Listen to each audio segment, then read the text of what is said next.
வணக்கம் மக்களே, நான் டாக்டர் விஜய். இது உங்கள் மருத்துவர் சேனல்.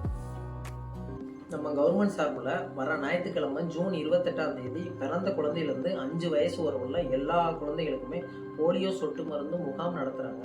அது எங்கெங்கே நடத்துகிறாங்க அப்படின்னு பார்த்தீங்கன்னா, கவர்மெண்ட் ஜிஹெச்சில் நடத்துகிறாங்க, அரசு ஆரம்ப சுகாதார நிலையத்தில் நடத்துகிறாங்க, உங்கள் வீட்டுக்கு பக்கத்தில் உள்ள அங்கன்வாடி சென்டர்லேயும் நடத்துகிறாங்க. ஸோ அதனால் உங்கள் வீட்டில் உள்ள குழந்தைகளை கூப்பிட்டு மறக்காமல் அங்கே போயிருங்க. இதுக்கு கவர்மெண்ட் எந்த ஒரு அமௌண்ட்டுமே வாங்குறது இல்லை.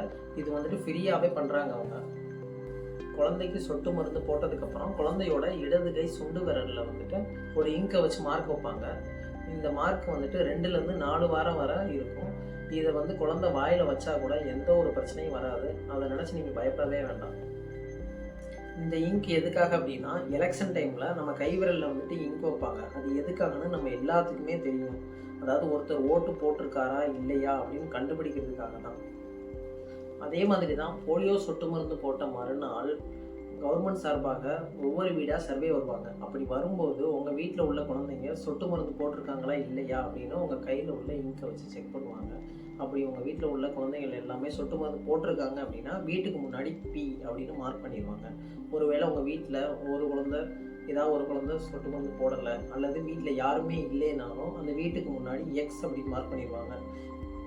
இப்போ எக்ஸ் அப்படின்னு மார்க் பண்ண வீட்டில் சொட்டு மருந்து போடாதவங்க யாராவது இருந்தாங்க அப்படின்னா ஸ்பாட்லேயே அவங்களுக்கு சொட்டு மருந்து கொடுத்துட்டு அவங்க வீட்டுக்கு முன்னாடி எக்ஸை அழிச்சிட்டு பி அப்படின்னு போட்டுருவாங்க. ஒருவேளை அந்த வீடு பூட்டி இருக்குது அப்படின்னா மறுநாள் அவங்களுக்கு சொட்டு மருந்து கொடுத்துருவாங்க. இப்போ ஒரு ஃபேமிலி அவங்க ஊரில் இல்லாமல் இந்தியாவில் எந்த ஊருக்கு போனாலும் சரி, அவங்க இந்தியா ஃபுல்லாக இது ஒரே டேயில் தான் இந்த ப்ரோக்ராம் நடக்குது. அதனால் எல்லா இடத்துலையும் போட்டுக்கலாம். எந்த ஒரு பிரச்சனையும் கிடையாது, எந்த ஒரு ரெஸ்ட்ரிக்ஷனும் கிடையாது. சரி, இப்போ நம்ம டைட்டில் கொஸ்டினுக்கு வரலாம். இந்தியாவில் லாஸ்ட்டாக 2011 தான் போலியோ கேஸ் ரிப்போர்ட் ஆச்சு. ஸோ நான் சொட்டு மருந்து போடணுமா இல்லையா அப்படிங்கிற கொஸ்டினுக்கு ஆன்சர் சொல்கிறதுக்கு முன்னாடி போலியோ அப்படின்னா என்ன, அது வந்துச்சுன்னா என்ன ப்ராப்ளம் வரும் அப்படிங்கிறத நம்ம பார்க்கலாம்.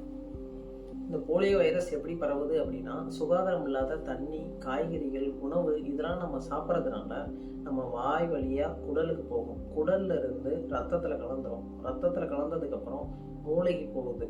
மூளையில் உள்ள நரம்பு மண்டலம்லாம் பாதிப்பாகி பக்கவாதம் வர்றதுக்கான வாய்ப்பு ரொம்ப அதிகமாகவே இருக்குது. ஸோ இது எப்படி இருக்குது அப்படின்னு பார்த்தீங்கன்னா, இப்போ ஒரு 100 பேருக்கு அஃபெக்ட் ஆகுது அப்படின்னா அதில் 2 பேருக்கு பக்கவாதம் வர்றதுக்கான அதிக வாய்ப்பு இருக்குது. 1988 உலகம் ஃபுல்லாக 3 லட்சம் கேஸ் போலியோ கேஸ் ரிப்போர்ட் ஆச்சு. ஸோ WHO என்ன பண்ணாங்க அப்படின்னா, போலியோவை கம்ப்ளீட்டாக எராடிகேட் பண்ணுறதுக்காக ஒரு 3 ஸ்ட்ராட்டஜி கொண்டு வந்தாங்க. நம்பர் 1 ஸ்ட்ராட்டஜி என்னென்னா ரொட்டீன் இம்யூனைசேஷன். அதாவது ஒரு பிறந்த குழந்தை பிறந்த உடனே ஒரு டோஸ் போடுவாங்க. அடுத்து 1.5 மாதத்தில் ஒரு டோஸ், 2.5 மாதத்தில் ஒரு டோஸ், 3 மாதத்தில் ஒரு டோஸ், 1.5 வயசில் ஒரு டோஸ். இந்த மாதிரி மொத்தமாக 5 டோஸ் கொடுப்பாங்க. அதுக்கப்புறம் 2வது பல்ஸ் போலியோ இம்யூனைசேஷன். இது வர்ற சண்டே நம்ம போட போகிறது தான் பல்ஸ் போலியோ இம்யூனைசேஷன். ஒரு பிறந்த குழந்தை 5 வயசு ஆகிற வரை வருஷத்துக்கு ஒரு டைம் இந்த சொட்டு மருந்து கொடுக்கணும். 3வது ஒரு ஏரியாவில் இப்போ ஒரு பேரலைசிஸ் ஆகிருக்கு, அதாவது பக்கவாதம் சொல்லுவாங்க. பக்கவாதம் ஆகிருக்கு அப்படின்னா அது போலியோனால தான் வந்திருக்கா அப்படின்னு ஃபஸ்ட்டு செக் பண்ணுவாங்க.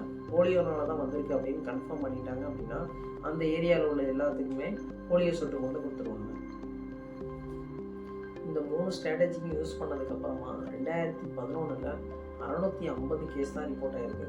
2021 வெறும் 17 கேஸாக குறைஞ்சிருச்சு. அது இப்போ கரண்ட்டாக பார்த்தீங்கன்னா ஒன்லி 2 கண்ட்ரீஸில் தான் அது போலியோ வைரஸ் இருக்குது. ஒன்று ஆப்கானிஸ்தான், இன்னொன்று பாகிஸ்தான். இந்தியாவில் லாஸ்ட்டாக பார்த்தீங்கன்னா 2011 தான் கேஸ் ரிப்போர்ட் ஆகிருக்கு. இப்போ நம்ம டைட்டில் கொஸ்டினுக்கான ஆன்சரை பார்க்கலாம். இந்தியாவில் லாஸ்ட்டாக 2011 தான் போலியோ கேஸ் ஐடென்டிஃபை பண்ணாங்க. ஸோ நான் எதுக்கு போலியோ சொட்டு மருந்து போடணும் அப்படிங்கிற கொஸ்டினுக்கு என்ன ஆன்சர் அப்படின்னா, இப்போ இந்தியா மக்கள் ஆப்கானிஸ்தானுக்கோ அல்லது பாகிஸ்தானுக்கோ டூருக்காகவோ போகிறாங்க, அல்லது வேறு ஏதோ ஒரு வேலைக்காக போகிறாங்க. அதே மாதிரி அங்கே உள்ள மக்களும் நம்ம ஊருக்கு வர்றாங்க. ஸோ இதனால் போலியோ வைரஸ் பரவுறதுக்கான வாய்ப்பு ரொம்ப அதிகமாக இருக்குது. அதனால நீங்கள் போலியோ சொட்டு மருந்து கண்டிப்பாக போட்டே ஆகணும். இந்த மாதிரி யூஸ்ஃபுல்லான இன்ஃபர்மேஷனாக தெரிஞ்சுக்கிறதுக்காக உங்கள் மருத்துவர் சேனலை மறக்காமல் சப்ஸ்கிரைப் பண்ணிடுங்க.